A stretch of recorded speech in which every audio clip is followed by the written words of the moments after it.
Bonjour, c'est François et dans cette nouvelle vidéo, tu vas découvrir comment faire pour prendre des notes rapides et efficaces et surtout pouvoir les retrouver le plus simplement et le plus rapidement possible. Alors, j'ai décidé de créer cette vidéo parce que je me suis rendu compte de quelque chose d'essentiel. Je me suis rendu compte que prendre des notes était une des choses, vraiment une compétence essentielle quand on apprenait. C'était vraiment la compétence qui permettait de transférer une information de nos ressources à notre cerveau.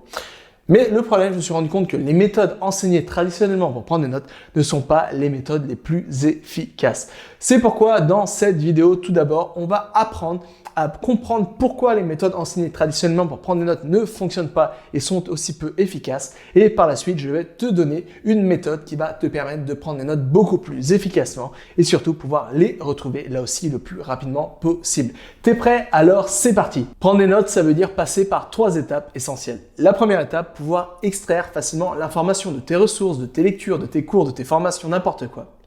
Deuxième étape, pouvoir graver ces informations soit sur le papier, soit d'une manière digitale pour les sauvegarder.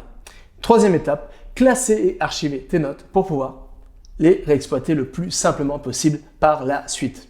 Bref, prendre des notes, ça veut dire extraire l'information, prendre note de l'information, classer, archiver l'information. Mais les méthodes enseignées traditionnellement pour effectuer ces 3 étapes ne sont pas les plus efficaces. Bien souvent, quelles sont les méthodes enseignées pour extraire l'information? Pour extraire l'information, on se dit que bien souvent, plus on aura l'information, plus on va noter l'information, plus on aura de résultats, plus ce sera facile d'avoir l'examen ou d'atteindre notre objectif d'apprentissage. Bref, on part souvent d'un mindset que pour extraire l'information, il ne faut pas essayer de cerner par exemple les choses les plus essentielles, mais il faut essayer de noter le plus d'informations possible. Le problème, c'est que rapidement, on se retrouve avec une charge de notes, comme ça, un amas de notes qui sont complètement imbuvables, qui sont très difficiles à exploiter par la suite et surtout à assimiler. Deuxième étape, on prend des notes. Et quelle est la méthode enseignée traditionnellement pour prendre des notes? C'est prendre des notes d'une manière linéaire. Par exemple, la méthode, tu sais, la méthode enseignée par défaut, tout simplement, on prend des notes d'une manière linéaire, un peu comme ça, on écrit. Le problème, c'est que cette méthode ne se base pas sur nos atouts cognitifs en tant qu'être humain. Cette méthode ne se base pas sur comment l'être humain traite l'information et c'est pourquoi elle est aussi peu efficace. L'être humain a énormément de mal à assimiler les informations d'une manière linéaire. Il a énormément de mal à assimiler des informations sous la forme textuelle. Et il a énormément de mal à assimiler des informations en tas comme ça qui ne sortent pas du lot, qui ne sont pas rattachées à nos sens. Et c'est pourquoi, malheureusement, prendre des notes avec la méthode linéaire est quelque chose qui est très peu efficace et surtout qui est très difficile à assimiler, à mémoriser par la suite. Troisième chose, comment on fait bien souvent pour classer l'information? Pour classer l'information, soit si on a pris note sous la forme numérique, on va créer des dossiers sur notre ordinateur, ou soit tout simplement, on va mettre l'information soit dans des classeurs, soit dans des cahiers, soit on va empiler comme ça une feuille de tas de papier. Mais le problème, c'est que finalement, on se retrouve avec un tas d'informations, de feuilles volantes, de classeurs, et c'est très difficile à exploiter l'information. Pourquoi? Parce que c'est extrêmement fastidieux de retrouver une information précise quand on a un tas de classeurs, un tas de feuilles volantes comme ça. Et c'est pourquoi finalement, les méthodes enseignées traditionnellement pour extraire l'information, les méthodes enseignées traditionnellement pour prendre des notes de manière linéaire et les méthodes enseignées traditionnellement pour classer et archiver l'information ne sont pas les plus efficaces parce que tout simplement, elles ne sont pas basées sur comment l'être humain traite l'information et ce ne sont pas des méthodes qui sont optimisées. Alors peut-être que ces méthodes fonctionnaient à l'époque où on n'avait pas besoin d'assimiler beaucoup d'informations, mais aujourd'hui tout a changé. Aujourd'hui, il y a tellement d'informations disponibles, on a tellement de choses à faire en une journée qu'on ne peut plus perdre notre temps d'apprentissage, 80% de notre temps d'apprentissage à prendre des notes, mais plutôt on doit optimiser ce processus pour passer le moins de temps possible à prendre des notes et être certain, plutôt passer ce temps à apprendre. Parce que c'est vraiment ça l'objectif quand on apprend, c'est d'apprendre. Et c'est pourquoi désormais qu'on a vu quels étaient les problèmes, les 3 grands problèmes majeurs avec les méthodes de prise de notes enseignées traditionnellement, et désormais, j'aimerais te partager une approche qui va être beaucoup plus efficace. Pourquoi? Parce que cette approche est directement basée sur comment l'être humain traite l'information et surtout cette approche, elle est optimisée pour que tu puisses gagner un temps fou lors de tes prises de notes et que tu puisses faire en quelque sorte une pierre plusieurs coups, c'est-à-dire qu'en même temps que tu prennes des notes, que tu puisses assimiler un maximum d'informations et que tu puisses exploiter et classer ces notes facilement par la suite. Alors on a vu tout simplement que la première étape était tout simplement extraire l'information. Ça ne sert à rien de vouloir recopier 100% d'un cours. Ça ne sert à rien de vouloir recopier 100% d'une formation en ligne. ça ne sert absolument à rien d'essayer de viser un niveau de 100% lors de tes prises de notes. Pourquoi ? Parce que de cette manière, tu vas te retrouver avec un tas de feuilles volantes qui vont être totalement imbuvables.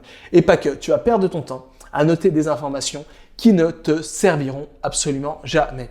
C'est pourquoi il est super important, premièrement, quand on extrait des informations, non pas de vouloir extraire un maximum d'informations, mais au contraire, plutôt d'extraire les bonnes informations. Parce que bien souvent, le problème, ce n'est pas de ne pas avoir noté assez d'informations. Le problème, c'est de ne pas avoir noté les bonnes informations. C'est pourquoi, au lieu de perdre ton temps à essayer de noter tout et n'importe quoi, il est beaucoup plus efficace d'essayer de noter les informations qui vont te permettre d'atteindre tes objectifs et d'avoir tes examens. Alors, comment faire ça ? Et bien tout simplement, on peut se baser là aussi sur le principe de Pareto, sur le principe de 80-20, essayer de cerner 20% des informations dans tes ressources qui vont te permettre d'avoir un niveau de compréhension de 80% de la leçon, de la formation, de n'importe quoi. Voilà, essaye de cerner les 20% de tes ressources qui vont te permettre d'avoir un maximum de résultats. De cette manière, tu vas prendre note d'informations qui vont être utiles et efficaces par la suite. Et surtout, tu vas optimiser ce processus pour ne pas perdre ton temps à noter des informations qui ne te serviront absolument jamais. Mais tu vas être certain que chaque information que tu notes, elle va être utile, ces informations par la suite. Deuxièmement, prendre des notes rapides et efficaces. Comment faire pour prendre des notes ? On a vu que le problème, c'est que bien souvent, on prenait des notes d'une manière linéaire. C'est-à-dire qu'on essayait de recopier un maximum d'informations sous un format linéaire. Le problème, c'est que l'être humain ne traite pas l'information de cette manière. Comment l'être humain traite l'information ? L'être humain traite l'information grâce à nos sens. C'est-à-dire que comment on assimile une information qui est externe ? Par exemple, on regarde la télé. Comment on va assimiler tout ça ? On va tout simplement assimiler le visuel. Ensuite, on va assimiler, je sais pas, les sons. Bref, les informations vont passer par nos sens et c'est grâce à nos sens qu'on va encoder par la suite l'information. Le problème, c'est que quand on prend des notes d'une manière linéaire, on ne passe pas par ce format sensoriel, par ce format qui permet d'encoder efficacement l'information. Et c'est pourquoi, comme au premier abord, on n'encode pas efficacement et d'une manière optimale l'information, et par la suite, c'est très très difficile de mémoriser, tout simplement de réexploiter ces informations. C'est pourquoi, quand on prend des notes, on doit se baser sur nos atouts cognitifs en tant qu'être humain. Et quels sont ces atouts cognitifs ? C'est tout simplement nos sens. Se baser sur nos sens, sur la vue, sur le goût, l'odorat, rattacher les informations à nos sens et pas que. L'être humain ne pense pas d'une manière linéaire. L'être humain pense d'une manière radiante. C'est-à-dire que bien souvent, on a une idée précise et de cette idée découlent plein d'autres idées.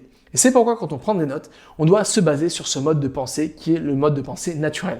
Si tu mets en place ces deux choses, si tu prends des notes sous la forme un format qui est lié à tes sens sous un format visuel ou à rattacher à tes sens. Et si tu prends des notes sous un format radiant plutôt qu'un format linéaire, tu vas mettre toutes les chances de ton côté pour faire en sorte que tes notes vont être super faciles à assimiler et surtout super faciles à exploiter par la suite. Troisième étape, classer et archiver ses notes. Quelle est la méthode traditionnelle enseignée pour classer et archiver ses notes ? On l'a vu, c'est tout simplement archiver soit sous la forme de classeurs, de cahiers, etc. Soit alors si on a pris des notes d'une manière digitale, simplement créer des dossiers sur son ordinateur. Malheureusement, le problème avec cette méthode, c'est que bien souvent, si on a rangé l'information dans des classeurs, et cette information, elle sera stocké à un endroit clé, à un endroit précis. Ça veut dire qu'un jour, si on voyage, si on se trouve à un endroit X ou Y, ou alors si on en a besoin à un moment T, bien souvent, on n'aura pas accès à cette information. Et ça, c'est le premier problème. Le deuxième problème, c'est que bien souvent, on se retrouve avec un tas de feuilles volantes et c'est très très difficile de retrouver une information précise dans ce tas de feuilles volantes. Et c'est pourquoi, par la suite, ça peut être très très délicat, très très difficile d'exploiter nos notes. Et c'est pourquoi cette méthode n'est pas la méthode la plus efficace pour classer l'information et pour archiver l'information. Heureusement, il existe des alternatives. Et la meilleure alternative qui soit, c'est classer ces notes sous la forme de tags. C'est-à-dire essayer de mettre des étiquettes sous ces notes, sous la forme de 3 étiquettes par note, qui vont nous permettre d'avoir 3 angles d'attaque, 3 critères de recherche qui vont nous permettre par la suite tout simplement de retrouver nos notes le plus simplement et le plus efficacement possible. Ça veut dire que si tu classes tes notes sous la forme de tags, sous la forme d'étiquettes, tu n'auras pas besoin de construire plein de dossiers. Tu auras besoin seulement d'un seul dossier dans lequel tu vas balancer toutes tes notes et par la suite tes notes, tu vas être certain de pouvoir les retrouver le plus simplement possible. Donc voilà, ce sont 3 approches, 3 étapes clés qui vont te permettre de booster ta prise de notes, d'extraire facilement l'information issue de tes cours, de tes ressources et surtout pouvoir prendre des notes qui sont basées directement sur nos atouts cognitifs et par la suite pouvoir les classer le plus rapidement et le plus simplement possible. Donc je te résume tout ça. Premièrement, n'essaie pas de recopier 100% de tes leçons, mais essaye plutôt de cerner les 20% qui vont être les plus utiles et qui vont te permettre d'avoir un niveau de compréhension de 80% de la leçon. Deuxièmement, ne te base pas sur une prise de notes linéaire parce que ce format n'est pas cette méthode n'est pas la méthode la plus adaptée parce qu'elle n'est pas adaptée sur nos atouts cognitifs, mais plutôt essaye de prendre des notes sous la forme visuelle, sous la forme liée à nos sens et d'une manière radiante, comme ça, d'une manière circulaire. Tout simplement, ça va te permettre de prendre des notes qui sont beaucoup plus efficaces et beaucoup plus en adéquation sur comment l'être humain traite l'information, sur comment tu traites l'information, comment tu procèdes l'information. Troisièmement, il est beaucoup plus efficace de classer ces notes sous la forme de tags, sous la forme d'étiquettes, sous la forme de 3 étiquettes, parce que ça va te permettre par la suite de retrouver tes notes plus rapidement, beaucoup plus simplement et de créer en quelque sorte une véritable base de données de notes optimisées. Donc voilà, c'est l'approche qui va te permettre tout simplement de prendre des notes efficaces et surtout pouvoir les retrouver le plus simplement et le plus efficacement possible. Alors peut-être que tu te poses encore des questions. Peut-être que tu te poses la question comment faire pour cerner les 20% de mes ressources, de mes cours, des vidéos que je suis, pour ne pas perdre mon temps à noter des choses qui ne me serviront absolument jamais, mais être certain de noter les 20% qui vont me permettre d'avoir un niveau de compréhension de 80% de la leçon. Peut-être que tu te poses la question, comment faire pour prendre des notes qui vont être directement basées sur les atouts cognitifs de l'être humain? Comment faire pour prendre des notes sous la forme visuelle? Comment faire pour prendre des notes d'une manière radiante? Ou alors peut-être que tu te poses la question tout simplement comment faire pour utiliser la méthode des étiquettes, comment faire pour utiliser la méthode des tags, quelles sont les 3 étiquettes que je dois mettre pour chaque note que je prends et comment faire pour retrouver tout simplement les notes que j'ai mises en place, que j'ai sauvegardées. Malheureusement, ça serait beaucoup trop long de tout expliquer à travers une vidéo YouTube. C'est la raison pour laquelle je réponds à toutes ces questions et à bien d'autres à travers une nouvelle formation que je viens de créer. Le but de cette formation, c'est tout simplement de te partager une méthode de prise de notes alternative qui va te permettre d'extraire rapidement l'information, c'est-à-dire tout simplement d'extraire, de pouvoir cerner très rapidement les 20% de tes cours, de tes notes qui vont te permettre d'avoir un niveau rapidement de 80% de compréhension de la leçon, qui te permet tout simplement de prendre des notes qui sont directement basées sur comment l'être humain traite l'information, procède l'information, donc des notes qui vont être totalement optimisées et faciles à assimiler. Et par la suite, tout simplement, tu vas apprendre grâce à cette formation comment classer tes notes et comment archiver tes notes. Et tout est encore disponible et pour ça, il te suffit de cliquer dans le premier lien se trouvant sous cette vidéo. Donc voilà, tu peux déjà prendre connaissance de la page de présentation de cette formation et en attendant, n'oublie pas, tout est possible avec cet apprendre.